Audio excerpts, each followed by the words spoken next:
Deng Ical dengan Dr. Fadli, Pak None dan Pak Sundung, karena beliau-beliau merupakan bahagian daripada kualitas pilkada ini menjadi lebih baik. Kedewasaan beliau sehingga hari ini Pilkada Makassar tanpa masalah, tanpa gugatan. Itu suatu hal yang luar biasa.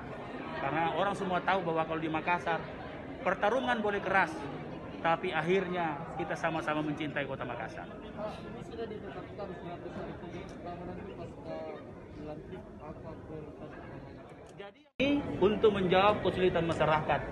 Hari ini kesulitan masyarakat yang paling besar itu, yang paling dominan adalah COVID. Maka kami akan konsentrasi untuk COVID. Hal yang kedua adalah masalah bencana. Dan hal yang ketiga adalah pelayanan publik. Dan insya Allah kita akan jawab dengan 3 hal juga. Pertama, kita akan membentuk pola-pola yang berbeda soal penanganan COVID yang masif. Kedua, kita akan meresetting pemerintahan kembali untuk menimbulkan kepercayaan masyarakat yang lebih baik lagi daripada hari ini. Dan yang ketiga, public services yang keluhannya kami dapat daripada saat kami berdua kampanye, kita akan segera benahi.